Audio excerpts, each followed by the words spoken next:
Welcome to Engaging with Psychoanalysis. I'm Tom Schumann. I'm a mental health counselor interested in better understanding the theory, history, and practice of psychoanalysis. I aim to do so through discussions with practitioners, thinkers, educators, and others involved in the psychoanalytic tradition. If you're interested in being a guest on Engaging with Psychoanalysis, please email me at engagingwithpsychoanalysis@gmail.com. Thanks, and enjoy the show.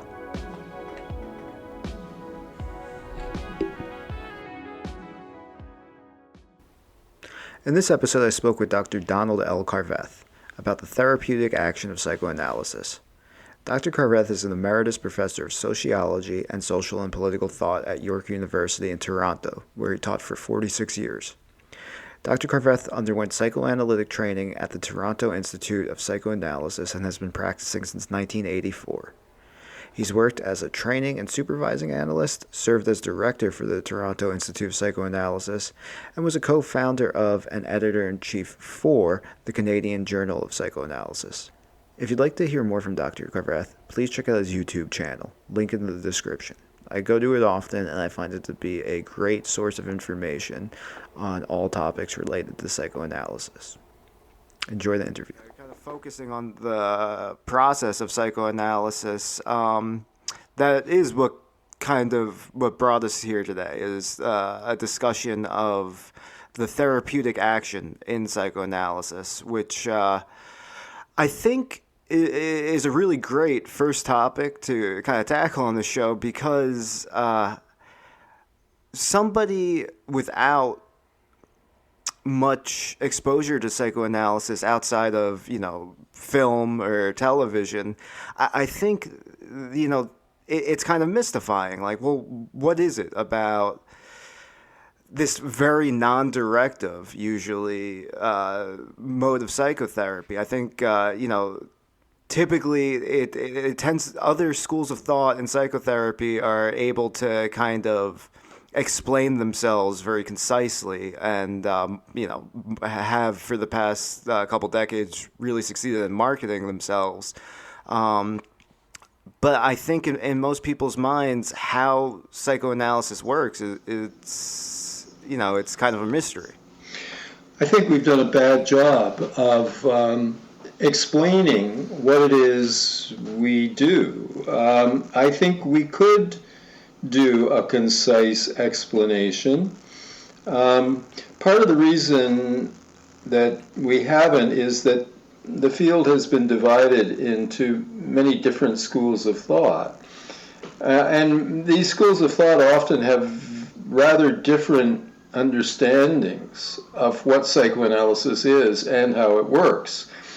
I mean, the Freudians have their view, the Kleinians have their view, the followers of Heinz Kohut and self-psychology have their view, the relational psychoanalysts have their view, the Lacanians have their view. And therefore, how do you come up with something that everyone will agree to? That's very difficult. I have a particular view of what it is and how it works. And I think most Freudians, people in the Freudian tradition, I think many Kleinians would also agree. And the key article that describes this is James Strachey, who was the translator of the 23 volumes of Freud's work. He was also an analyst himself. And I think it was in 1934 that he wrote a classic paper called The Therapeutic Action of Psychoanalysis. And I follow him very closely, although I have criticisms and modifications to make.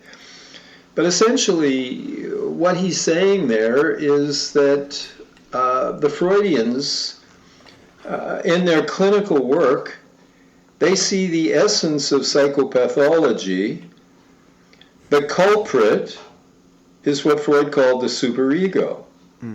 Now, Freud had inconsistent views about it, because in his sociological works, he sort of saw the superego as a good cop, preventing us from being taken over by the id, the antisocial, sexual, and aggressive drives of the id, and descending into barbarism. And that's a very conservative political work in which we need this internalized authority, the superego, to keep us from regressing into the depraved and antisocial aspects of us.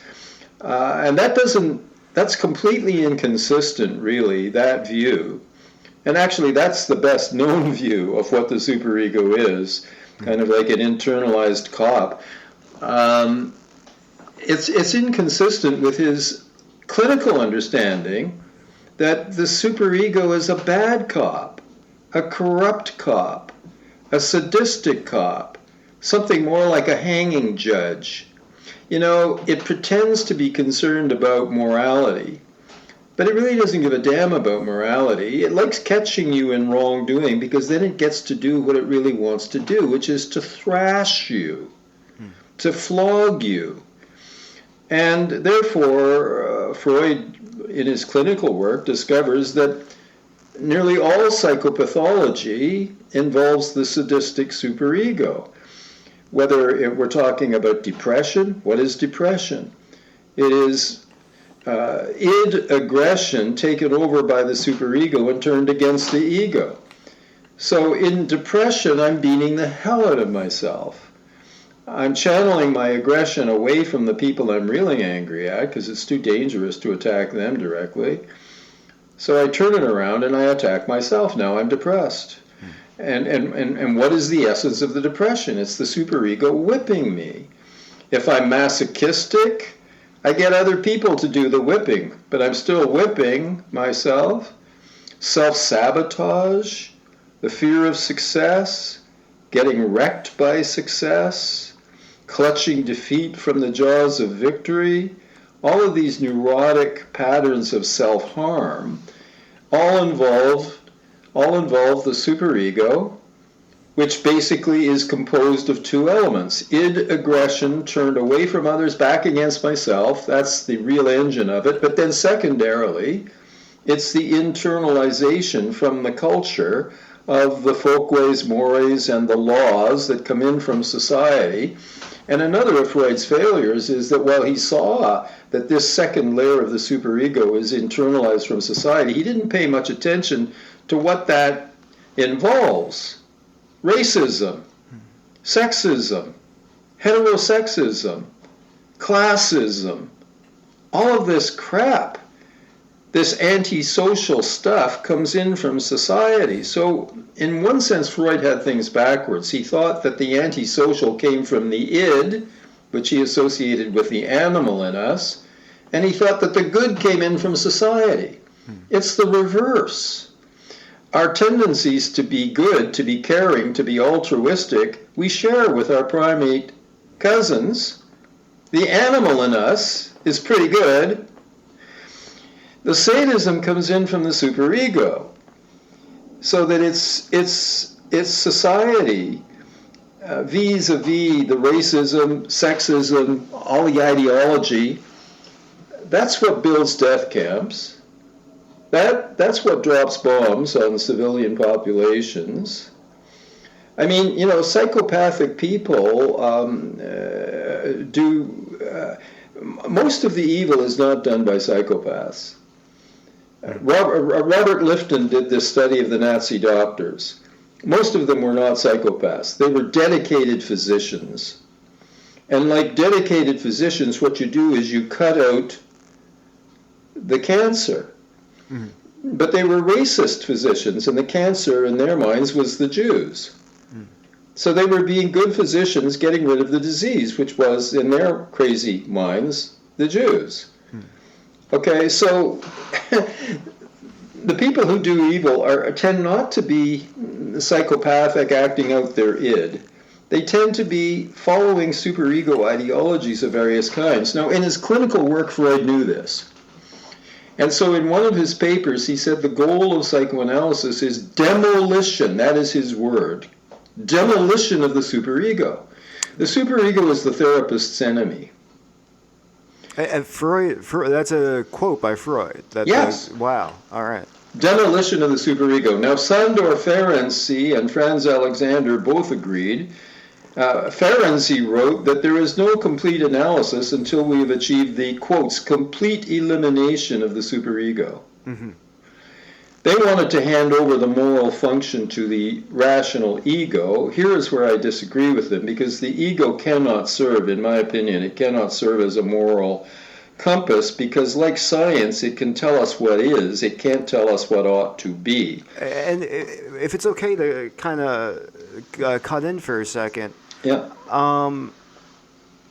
When we talk about the ego, I think that of the id, ego, superego is sometimes the hardest to wrap one's head around without a more in-depth introduction to psychoanalysis, because it is used sometimes as a synonym for self. Yes. And then also sometimes as more this just kind of component that modulates between the superego and the id. Right. So I'm wondering if we could kind of demystify that a little bit while kind of following this thread. Well, I think you've said it. The term is used in these two ways. Sometimes it simply means the self. So when I say the id aggression is taken over by the superego and turned against the ego, I could equally say turned against the self. Yeah. So I'm using ego there as me, and I'm getting beaten up by my superego. Okay, that's ego. But I also use ego, I think of ego as Freud did, also as the rational center of the personality. Its main function is reality testing. Mm-hmm. Its job is to discriminate between what's real and what's illusion or delusion. My point was that Freud, Ferenczi, Alexander, they all thought that the moral function could be taken away, the superego could be demolished, and the moral function handed over to the rational ego. Mm-hmm. But it can't. That will not work, because the ego, as science, as reality testing, it can tell you what is. It can't tell you what ought to be. Mm. Therefore, that handover of the moral function from superego to ego, I believe, cannot work. And I don't believe that psychoanalysts have understood that correctly. But I mean, in the 18th century, the philosopher David Hume explained very clearly that you cannot deduce an ought from an is. And the ego is about what is. It's not about what ought to be. So we need another center for morality. And my work over the last 15 or 20 years has been a plea to psychoanalysts to reverse Freud's decision in 1923 to fold conscience into superego. I believe that was a disaster. We need to make the distinction once again between superego, which I agree does need to be demolished or at least disempowered. I've become a little more moderate. I don't think we can ever get rid of it altogether. We need law. We need to know the rules, certainly. But its power, it's kind of like defund the police, okay? I don't want to get rid of the police altogether, but let's defund them to a considerable degree and hand over that energy from the superego to the conscience. Mm-hmm. The conscience is a function that has biological roots because, as I say, we share conscience with our primate cousins, but as symboling animals, we have a much more elaborate understanding of conscience. But it does have primate roots. After all, the essence of conscience comes with attachment. The baby gets attached, as John Bowlby explained, to the primary caretaker, and it is receiving the protection and the love of the primary caretaker, and the law of reciprocity kicks in, and the baby's trying to feed mommy back. I mean, he's at her breast, but he's putting his fingers in her mouth. Later, she's spooning food to him, and he's spooning food back to her. We receive love, we feel compelled to give it back. That's the essence of conscience. It's grounded in attachment, and it's a separate function of the mind from the superego. So we need to disempower the superego, and we need to help build up the conscience, which is also connected to what Winnicott called the true self. So much of our work, people come in, they have all kinds of problems. They have inhibitions. they can't get angry, although they really are angry, but they just don't want to know it. They're having anxiety attacks. They're in one painful relationship after another. They cap and limit their success, or they outright sabotage themselves in their work. This is all the superego's activity. We draw the patient's attention to this. We help them become aware of the sadism and the destructiveness that's at work in their superego. We help them learn how to defend themselves against the superego. Strachey's paper was all about modification of the superego. He was more liberal, I'm more radical. Freud was more radical. Freud said demolish it. Mm-hmm. I mean, I think that the patient and the analyst operate like a revolutionary cell. The person is under a tyranny. The patient is under a tyranny. He's being tyrannized and often terrorized by his superego. And he forms an ally with the analyst.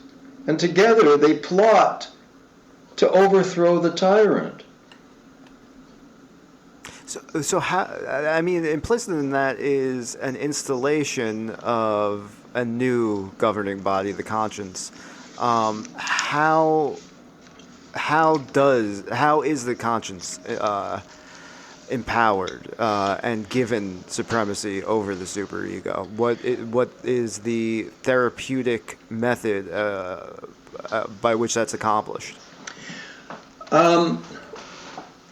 Okay, let me just briefly turn to Freud's dual drive theory. I mean, Eros Thanatos. I've never accepted the death drive. Okay. But I do accept Erich Fromm's revision: biophilia, necrophilia. Necrophilia is not like a death drive, because the death drive for Freud was natural and universal. For Fromm, biophilia is the love of life. Necrophilia is the love of death, but that's a perversion of the life drive. It's a pathology. You see, Freud did not call Thanatos a pathology.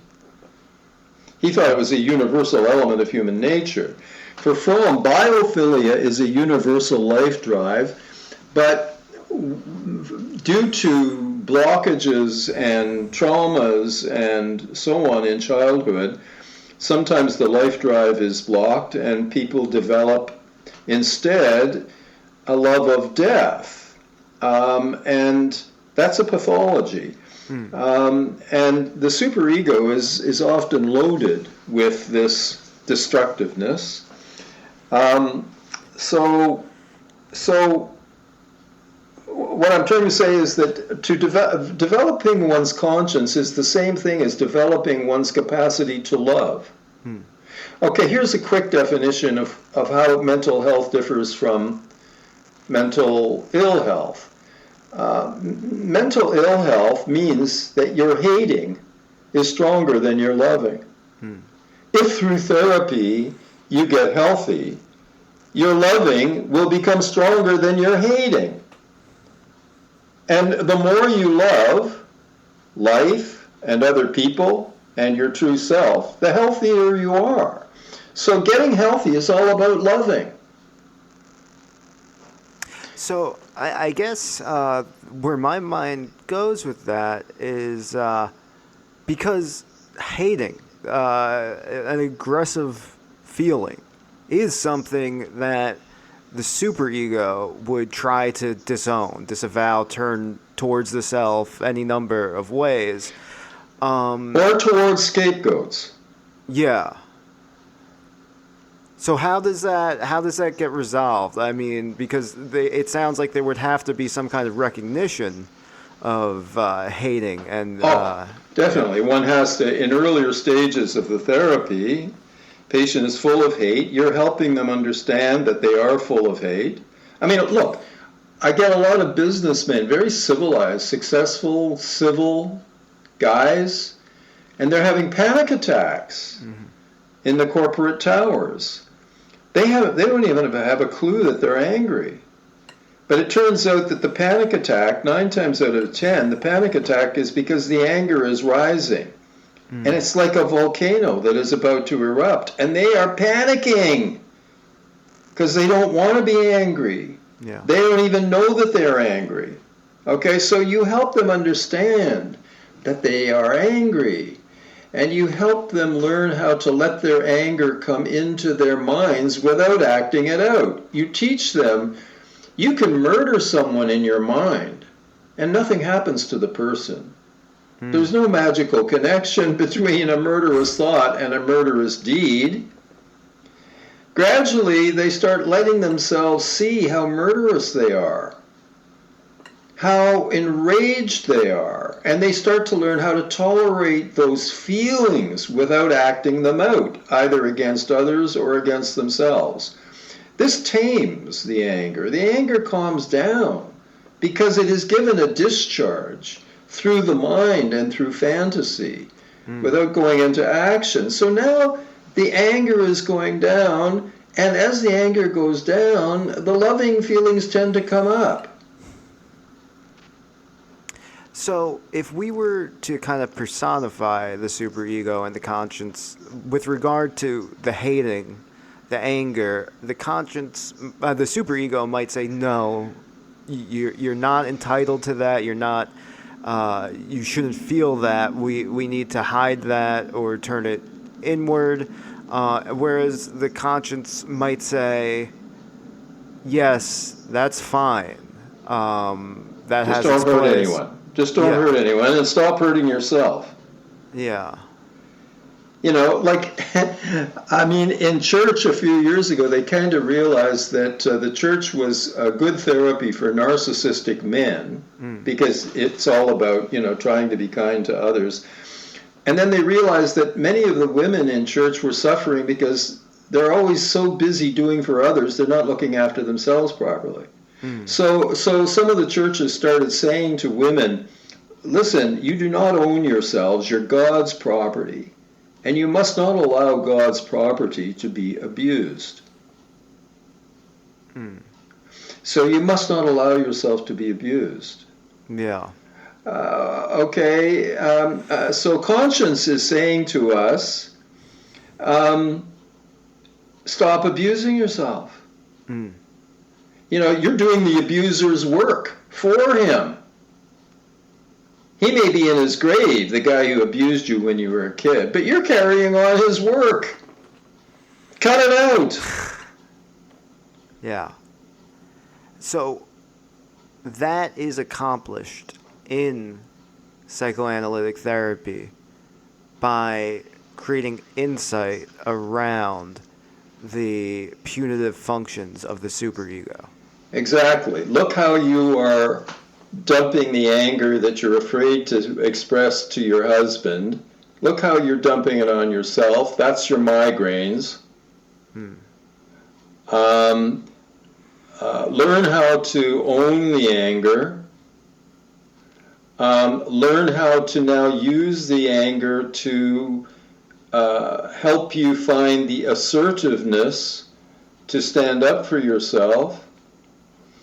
To protect yourself, to extricate yourself if need be, or to push back to the point where he changes or allows you to assert yourself to go to the lawyer. Start looking after yourself. I mean, that ability to look after yourself, that comes from loving yourself better, seeing yourself as worth looking after, and finding the energy, the aggressive energy to proceed to look after yourself. That's what we're trying to help people achieve. Now, in that example, the anger is towards someone currently existing, present, but often people's anger is towards past experiences, people who might not be with them anymore, and kind of the action of loving oneself, which otherwise might mean removing yourself from that situation, it's not so clear what that entails. Those people are still with him in his head. So we help them understand that although the father who abused you or the mother who abandoned you has long been dead, the point is that father and mother are alive and well inside your head. And you are still obeying them, or you are still being hurt by them. So these are introjects. These are internalized or introjected objects. And sometimes they take over. Like sometimes the person who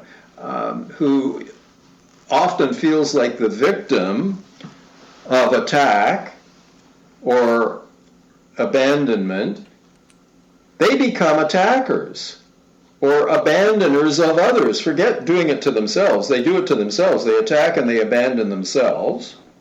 But sometimes they attack and abandon other people who stand for them, but they become the attacking father or the abandoning mother. These are these crazy moods that they get into, and they do to others what was done to them. Often, sadly, it's to their own kids. And we help them see that they are taken over by an introject. It's almost like an exorcism is necessary, right? I mean, metaphorically speaking, because they've got this introjected crazy mother, and every once in a while they become her. Well, they have to understand what's going on there. And when the mood starts to take them over, they have to learn how to say, no, I'm not going to be her. This is not me. This is my mother inside me at the moment that's making me do these crazy things, and I'm going to stop this. Now, this takes a long time with the analyst's help to see this and gradually acquire the ability to stop it. So there is a little bit of a similarity with the analysts who would think to give supremacy to the ego, in that but it's kind of, it's also categorically different, but it's kind of bringing more conscious control over. Oh, definitely. That part of ego psychology, I have no problem with that at all. Where id was and where superego was and where the introjects were, there shall ego be, in the sense of making the unconscious conscious completely. And the whole theory of ego defense mechanisms, working with the defenses, the whole idea of analyzing the resistances, I'm on board with all that. Now, this might be a bit of an aside, but because the superego is an internalization of perhaps a punitive and repressive society, do more egalitarian, less punitive societies, I'm thinking, some of the hunter-gatherers in South Africa, is there a lack of superego, or is it just perhaps a less harsh superego? Did Freud, and do you think the superego is universal to human experience?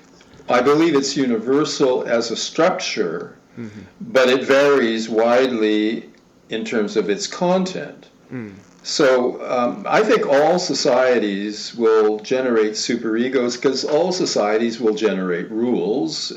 All societies are going to socialize or acculturate their children. But what are they being socialized into? Are they being socialized into a society? Well, look at Erik Erikson in one of the first chapters of his famous Childhood in Society. He pointed out how in Western society we have all this cleanliness thing, And so often there's early or anal training, toilet training. We make a big deal about wanting kids to learn how to be clean and not dirty. And the result of this is a certain tendency towards obsessive compulsiveness around cleanliness and orderliness. And that has to do with our culture's preoccupation with the need for kids to learn how to become clean. Okay, now there's another culture, I think it's the Yurok that he describes. They don't toilet train their kids. They just let their kids come to toilet train themselves. The kids start noticing that adults go off into the bush to poo, and pretty soon they learn how to do that, but no one pressures them, no one cares how long it takes, they just let it happen. Now that's very liberating, but it turns out that the Yurok also show obsessional traits. Not coming from pressure to toilet train, but they have all kinds of taboos around eating. How you eat, when you eat, where you eat, with whom you eat. There's all these million rules, and so they've got a superego that's all screwed up about eating, not about pooping. So I think we always get a superego, but its content varies. Yeah. And the superego and the conscience both act on the ego. They both inform and correct the ego. Am I understanding that right? Correct. The big difference being the superego likes to whip, the conscience likes to call. Although the conscience has a bite. We refer to the bite of conscience. It keeps calling. Dawn, you know what you're doing isn't right. But, it's not screaming at me. It's not sadistic, but it's persistent. And if it succeeds in getting my attention and I turn away from wrong and turn towards right, it is delighted. This is the story of the prodigal son. The father is so delighted that the prodigal son is returning. He doesn't care that for years he's been blowing all of his inheritance on whores and whatever, he doesn't care. He's just so delighted to have his son back. It's welcoming. The conscience is calling us, it's welcoming, but it's also got a bite and it's persistent, and you're not sleeping well if you're out of sync with your conscience. Superego just wants to kick the hell out of you. Yeah. And you had mentioned that Freud kind of recognized this in his clinical work, but in his sociological work, he kind of, perhaps praised the superego as the civilizing force. Because he changed his mind the way so many people do who are radicals when they're young and become reactionaries when they're old. See, he changed his mind about the unconscious. In his great early work on dreams and slips and jokes, he understood that the unconscious was orderly. He described the lawfulness of it, the laws of what he called the primary process, condensation, displacement, etc. The 5 mechanisms, these are the 5 laws, these are the structures of the unconscious. It's like Jacques Lacan says the unconscious is structured like a language. Everyone thinks he says it was a language. No, he said it's structured like a language. Okay, that's just Freud. Freud is saying the unconscious is structured. Okay? But that's 1900. By 1923, he describes the id, i.e. the unconscious, as a chaos, a cauldron of seething instinctual drives. A cauldron is that big metal pot witches put frogs and snakes and insects, and it's seething, and it's poisonous. Was the id always synonymous with the unconscious, and if that's the case, did he originally see the id as orderly? No, no. Well, first of all, the id doesn't come in until, I mean, initially he's working just with the idea of the unconscious. The id comes in much later, along with ego and superego. There is more to the unconscious than the id. You're right, there's an unconscious portion of the ego. That's where the defense mechanisms are operating, unconsciously in the ego. And there's an unconscious portion of the superego. There's a difference between our conscious rules and our unconscious rules. So the unconscious is wider than the id. But when Freud is talking about the main body of the unconscious, he's talking about the id. Previously, he didn't have the concept of the id, so with that proviso, and I think it's really a minor proviso, he really has changed his mind about the nature of the unconscious. He's really primitivized the unconscious and made it dangerous and antisocial. You see, originally the unconscious was not intrinsically antisocial. So as he's come to see it as dangerously antisocial, he's moved more and more to celebrating the superego and the ego defenses, which protect us against this beastly id. Mm-hmm. Does the id have I guess, does the id have qualities of loving and affinity at all? Because it works on the pleasure principle. Those are things that bring one pleasure. Yeah, but so does cutting your enemy's throat. But I think you're right, because you see, one of the things that the id means for Freud is the instinctual. Mm-hmm. Okay, now you need to bring John Bowlby in, because Bowlby says a big part of the instinctual is attachment. Mm-hmm.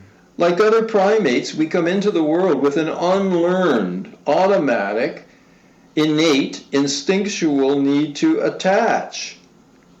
And we fall in love with the attachment figures. And they give us love, and we give love back. So that would be a revised understanding of the id. This is post-Freudian, right? Now we're expanding the id to include attachment theory. Oh, wow. Wow. It's fascinating. Dr. Carveth, would you mind if we took a 2-minute intermission? Sure. Let's do that. I'll be right back. Okay.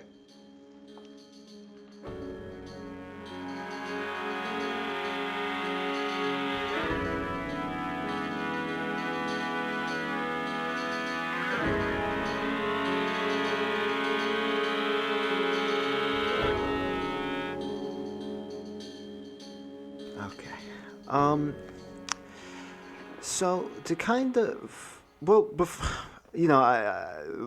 I was away, a question occurred to me, but I'm wondering if there's anything we should kind of continue on with in that specific line of thought. Well, I just wanted to add that Strachey's theory of the therapeutic process is superego modification. Okay, so he was in line with Freud, Ferenczi, Alexander, me, that the superego is the root of the problem. But being sort of more of a liberal than a radical, instead of talking about its demolition, he started talking about its modulation or modification, taking a harsh superego and sort of turning it into a more tolerant and liberal superego. That was the aim. Analogous to piecemeal social reform rather than revolution, really. And of course the field followed Strachey instead of Freud, Ferenczi and Alexander. And mainstream psychoanalytic thinkers are very resistant to my call although I'm getting some support here and there these days, but they're resistant to my call to undo Freud's decision to fold conscience into superego and to separate conscience out as a separate structure. They're resistant. They're sort of saying, well, look, superego modification is a more reasonable goal, and we prefer Strachey, thanks very much. But what they fail to understand is that in order to follow Strachey and make your goal superego modification, how do you know in what ways it needs modifying? Without it being directed by the conscience. Correct. Yeah. So it's interesting because, how do you know otherwise unless there was some kind of like didactic moral instruction? Right. Whereas you're saying that's not necessary. There is something like an inbuilt, loosely moral compass in that it's governed by love and affection, affinity, respect for others. Even in psychopaths, it's not that they don't have a conscience, it's that they are very talented at burying it and not hearing it. I've worked with some psychopaths who various events led to the point where suddenly their defenses broke down, and both the superego, their defenses against the superego and against the conscience, the defenses broke down. And suddenly, in both cases, there were suicide attempts. But generally speaking, they are very talented at silencing it. But that doesn't mean it doesn't exist. It hasn't been allowed to develop, but it's there.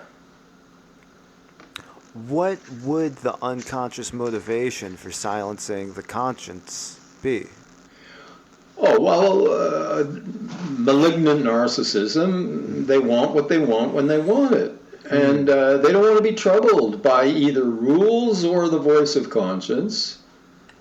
It's all about me, and it's all about what I want. Most psychopaths are not necessarily killers. There are psychopathic killers and sexually sadistic psychopaths, but most psychopaths really don't want to be killing people. They just want all the money. If you get in their way, they'll kill you. Mm-hmm. But they're not out to kill you necessarily unless you become an obstacle. So that's their desire, is pure self-interestedness. So that would be a form of pathology that's more based on, if I'm understanding correctly, on the supremacy of the id. That's all about it's all about gratification, rather than an overly punitive superego. They probably have a very overly punitive superego, but they've buried it. And if it comes up from the crypt, it will kill them. That's why they don't let it come up from the crypt. So it kind of it follows that same trend of other pathologies, and that it begins with an overly punitive superego. I would say, well, Freud himself was always talking about how superego and id are close allied because the superego is fueled by the id, by id hate, right? So I think there's some kind of unholy alliance or connection there in psychopathy, but the superego is involved. That's for sure. I don't know that the superego would be the cause. I think the cause is the malignant narcissism. These people have usually been traumatized, abandoned, and abused, and decided that they're not going to care for anything except for themselves. They've been injured, and that their determination to look after themselves is much stronger than the voice of superego or conscience. If it's okay to get a little tangential, when approaching psychoanalysis, I had mentioned that self becomes a very complicated concept, and so does narcissism. because coming from, how other schools of psychotherapy are taught today, and how just, a general education in the United States, a bachelor's in psychology, a master's in some clinical field, your exposure to narcissism, just like your exposure to other pathologies, is very. It's a checklist. It's very DSM. It's not a very rich or thoughtful definition. But narcissism plays. It has this rich history of discussion in psychoanalysis that is bewildering.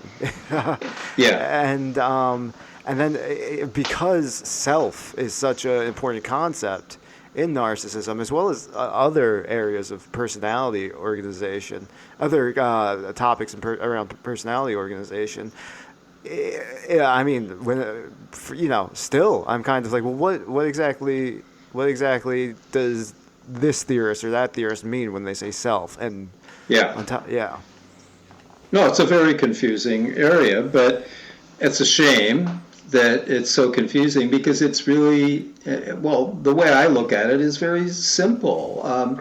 And actually, people should have just followed Freud's 1914 essay on narcissism, where it becomes quite simple. He himself starts to make it very complicated later on. But in that paper, he distinguishes really between narcissism and object love, and he's saying that unless we learn to love, we will fall ill, and we must fall ill if we cannot love.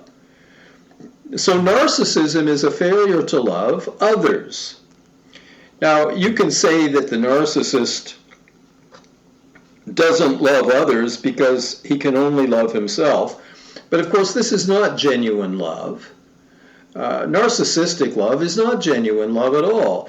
And in fact, the narcissist, his narcissistic self-love is the love of a false self. It's because he can't love himself that he has become so narcissistic. I mean, people who genuinely love their true selves love others. Okay, but if you're so full of self-hate that you can't love yourself, then you generate a false self, which is all about images, a big image of yourself, and you're busy polishing your image all the time, and you're not able to love other people. You're too busy polishing yourself. Why? Because basically you hate yourself.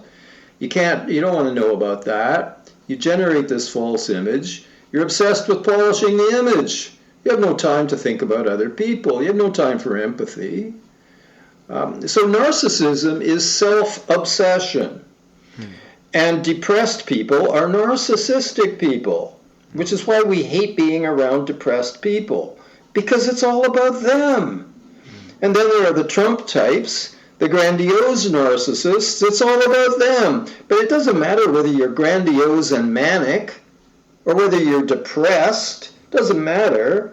You're equally narcissistic. It's still all about you.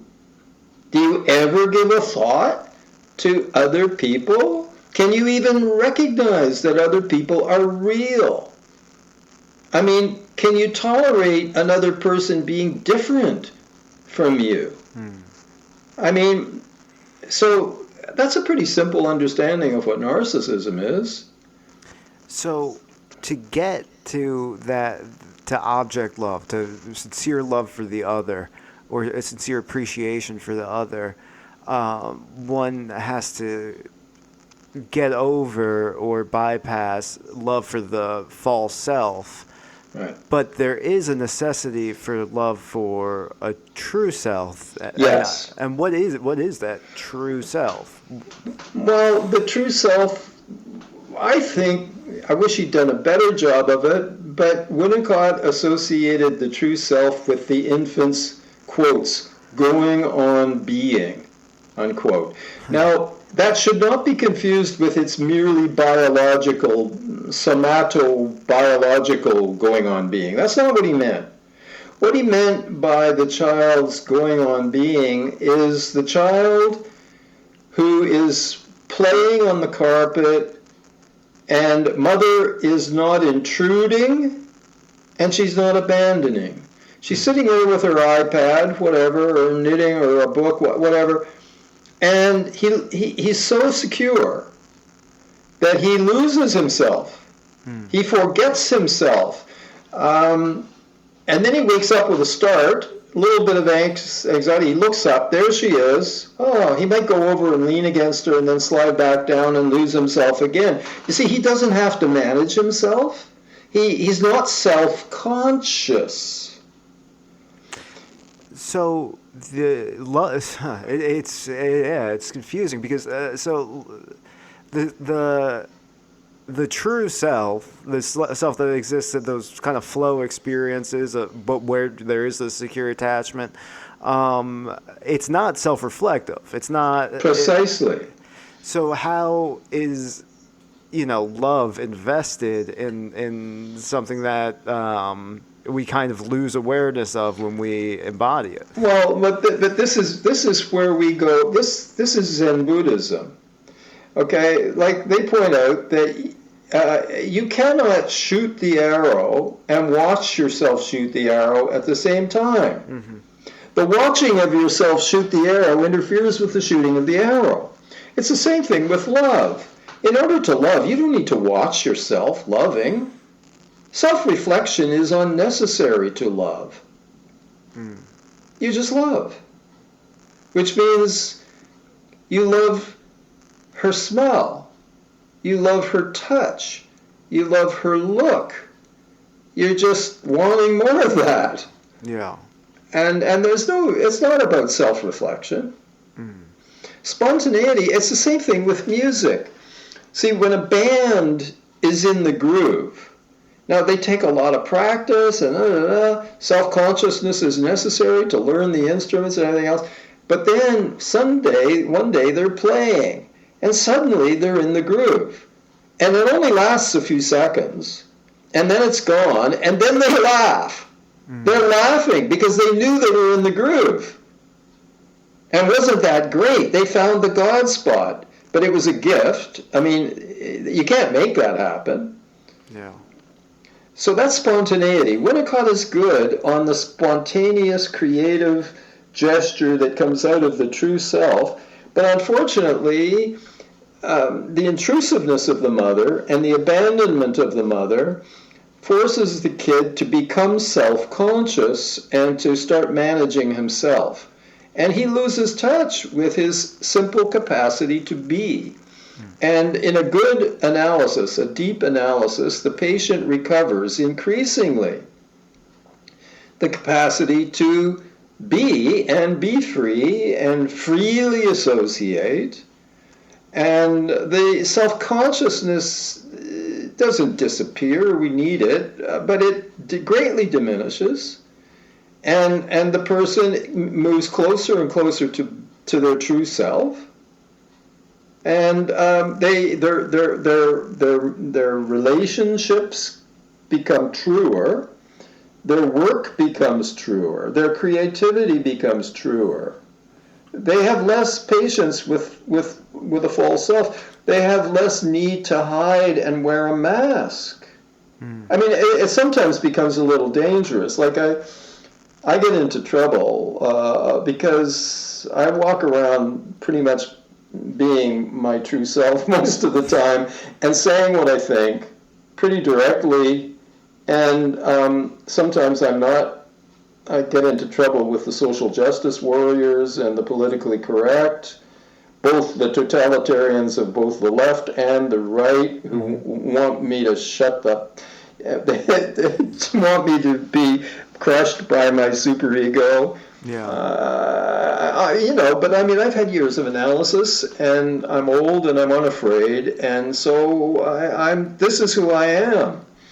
Now that's kind of like what we want our patients to become. We want them to become free, which is actually a very old psychoanalytic ideal.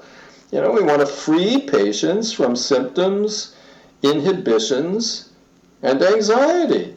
But people like that are often regarded as dangerous by the society. You might become an Edward Snowden. Mm-hmm. Yeah.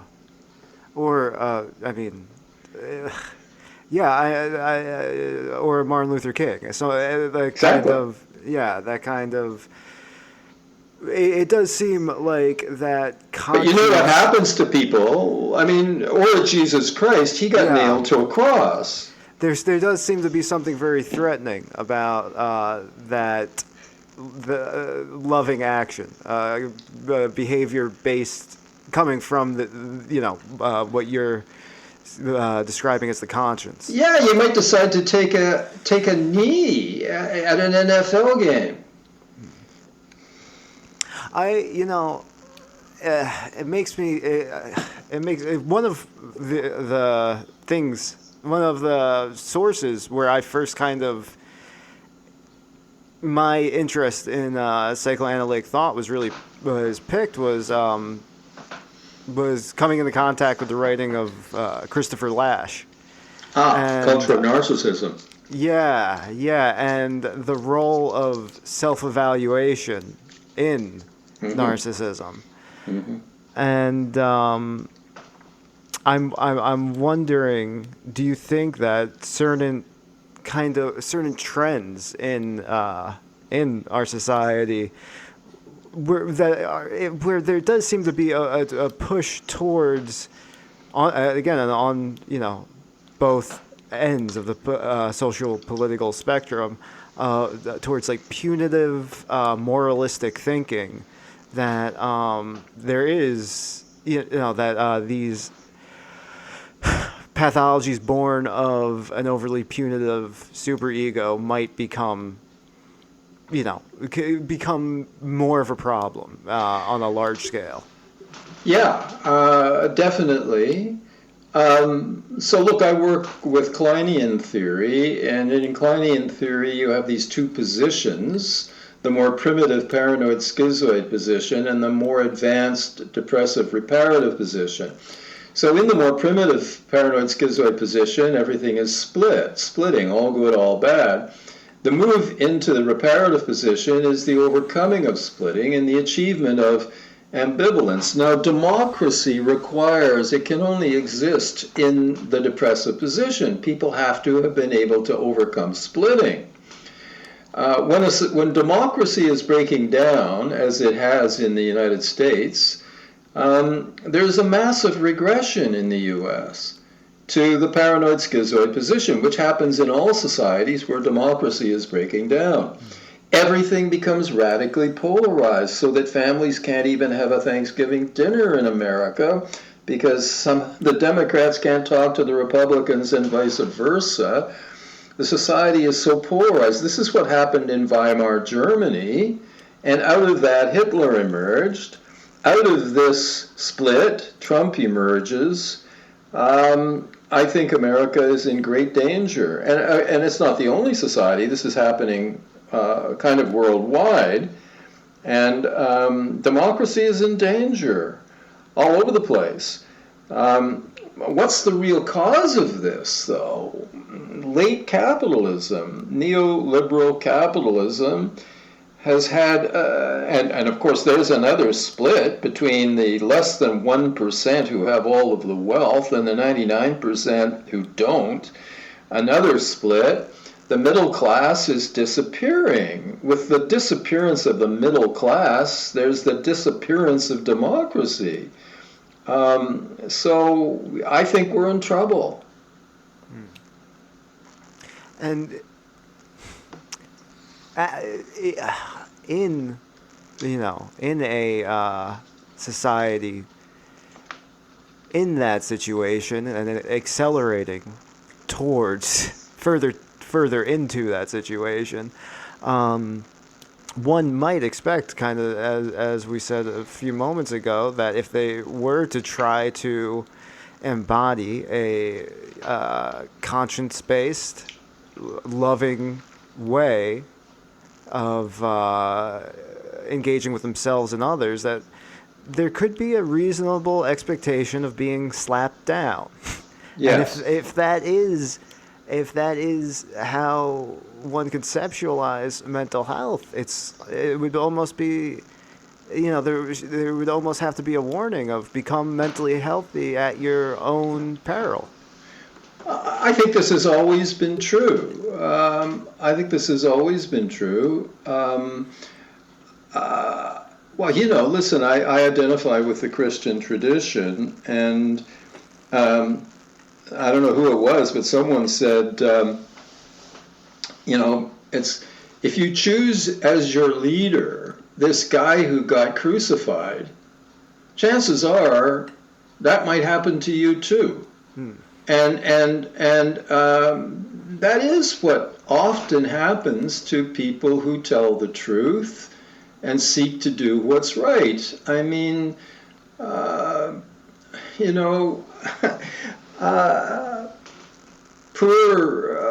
Assange is going to wind up,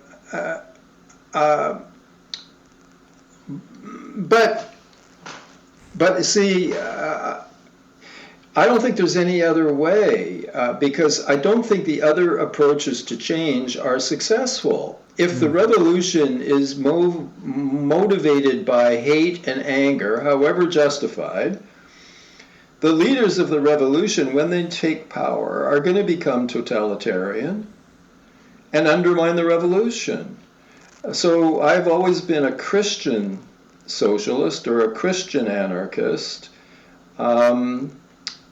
because to me, it seems to me that if there's any hope of successful revolutionaries proceeding to create a good society, I mean, if you have to use deceit and violence and terror to win the revolution, chances are that that's going to carry on. Whereas the power of a Martin Luther King,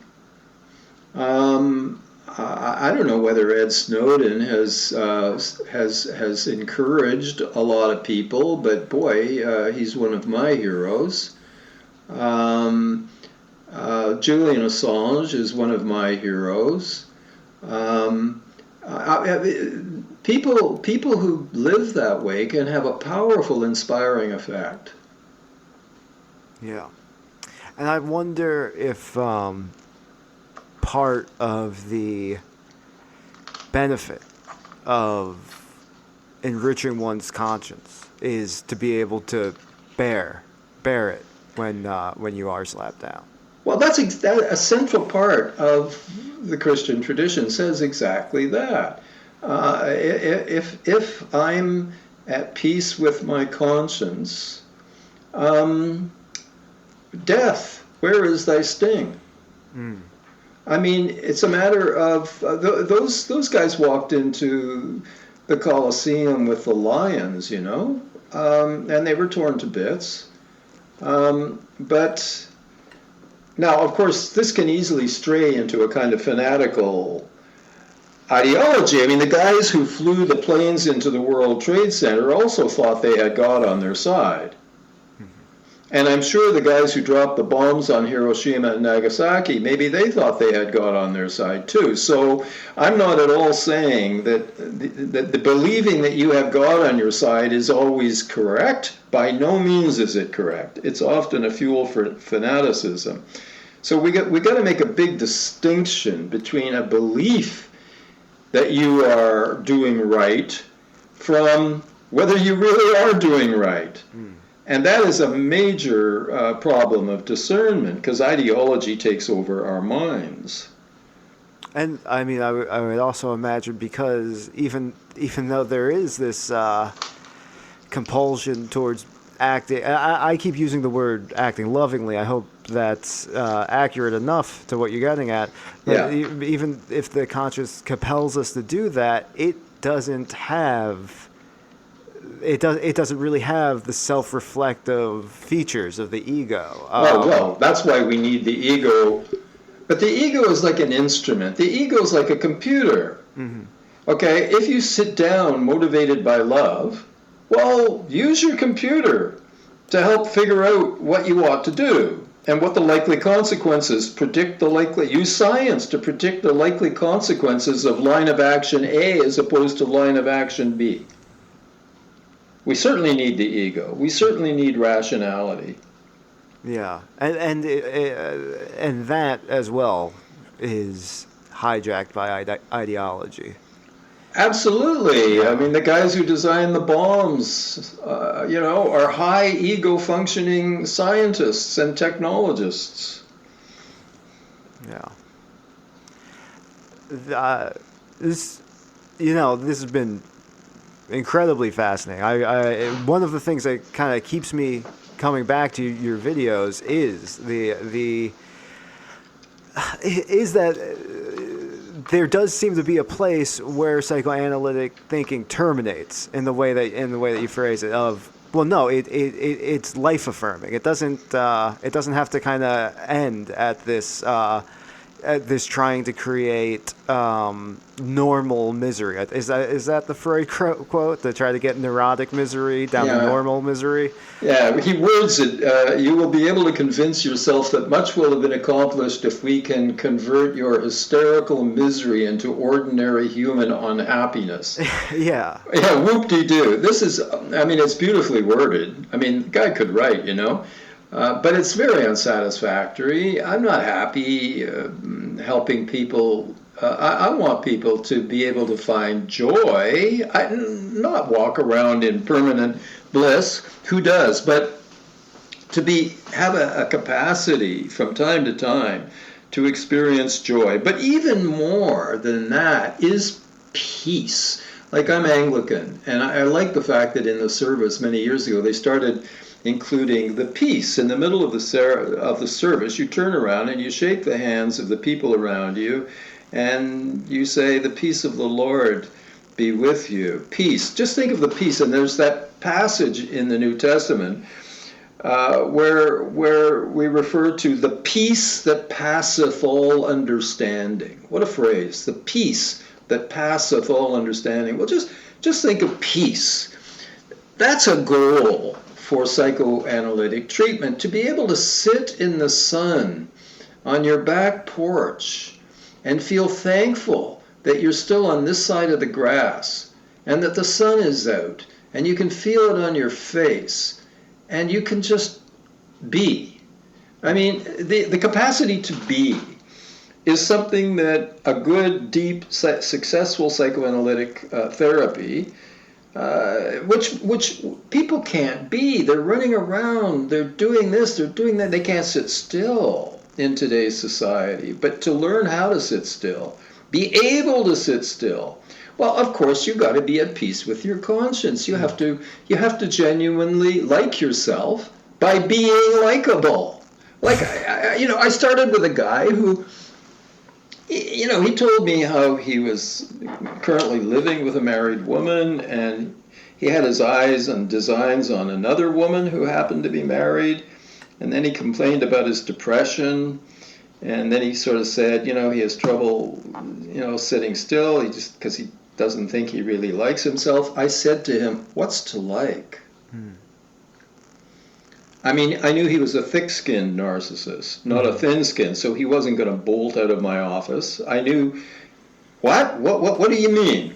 He says. So I explained to him, if you want to be able to have peace, you have to be able to like yourself.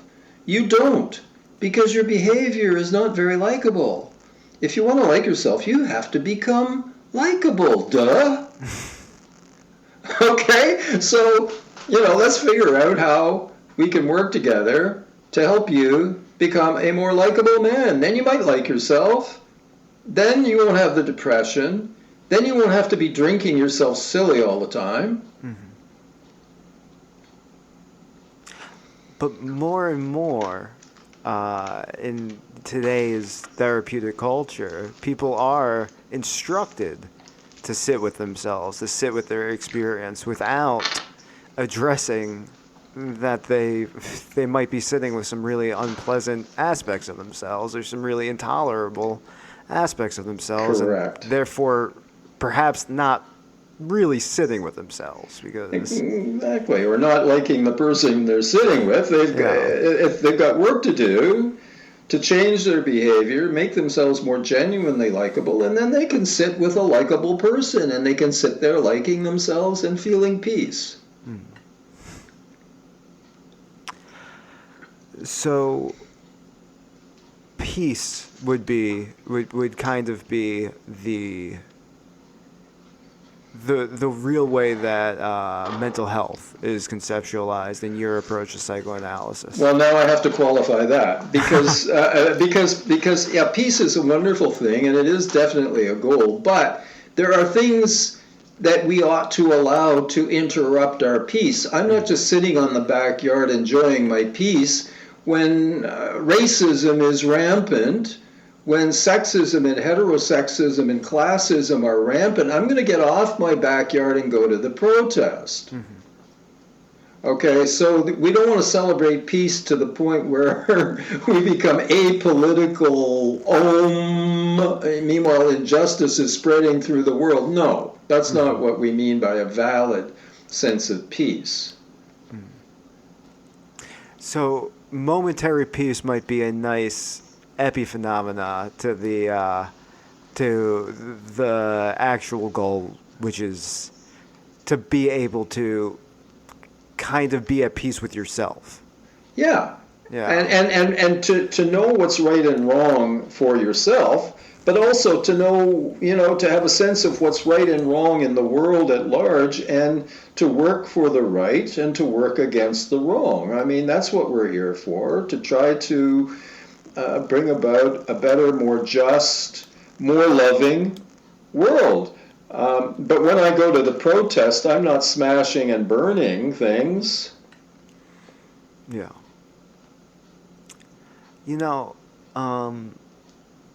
Pulling back from psychoanalysis into the larger world of psychotherapy, I think something that is a kind of a conflict during training and coming into contact with different theories and different ethical questions is, what is the role of morality in therapy? When do you intervene if someone's behaving immorally? When do you adopt a stance of moral relativism? No, you definitely don't do that. No, but you're quite right. It's a very tricky, technical question how to intervene. So let me answer by just telling you a story about the patient who was always telling me how he loved to steal books from the university library and from the university bookstore. And so one day I was making some other point. I wasn't trying to make an interpretation or anything, but I said, as a thief, you would understand that. He said, thief? My therapist called me a thief. I said, well, I think doesn't he acknowledge the definition did apply to him? But that's not really the point of my story. The point of the story is, how did I help him change? Not by calling him a thief. I helped him change by pointing out to him how he could never hold on to any ill-gotten gains. Any money he made illegally, he managed to either gamble it away, or he lost it on poor investments, or he had it pickpocketed from him, or he lost it. He couldn't hold on to it. Money that he made legitimately, he held on to. And so I was able to help him see that there was something inside him, not in me, his therapist. I'm not the moralist. He has a moralist inside him that clearly disapproved of this money because he could never hold on to it. Yeah. Or I will point out to a patient, her husband hasn't had intercourse with her for 10 years, and so she takes a lover. And she thinks she's entirely justified in this. And I don't moralize about it with her, but I just point out that, every time she sees the lover, she goes into a severe migraine that lasts several days. See, you kind of bring people bring people's attention to their own internal morality. Correct. Yeah. Because they love, you see, if you stray into being super ego-ish with them, they are greatly relieved because they don't have to deal with their own superego now. Now they get to complain about their moralistic therapist. Yeah. There's a lot to think about on this. I find it really compelling and really fascinating. I think, I out of respect for your time, I think I'm going to shift towards wrapping up. I'm wondering, because this program is meant for people who don't really have a background in psychoanalysis, but are interested in it and perhaps frustrated by kind of how it can seem impenetrable. I'm wondering what you would like to say to, that hypothetical listener. I mean, I would tell them to check out your videos. I think that's a great way to start. That's my go-to. But yeah, I'm wondering what your thoughts on that would be. I wish I could point to a particular well-written, down-to-earth book that would, but I don't know of any such book that satisfies my criteria for what such an introductory text would look like. So I would say, start with my videos. The one on defense mechanisms might be a good place to start. The one about anxiety, the one about depression. I think you get a pretty good idea there. If I can think of a better introductory text, I'll let you know. All right, and if it's all right with you, I think I'm going to link to your YouTube channel in the description for this episode. Thank you. Thank you for coming on. This has been a really wonderful conversation. Tom, I've really enjoyed myself here. Thanks for reaching out to me. And listen, anytime you'd like to come back on, you're absolutely welcome. I'll drop you an email if I think of a topic that I think might be juicy for us. Sounds good. Okay. I'm gonna stop.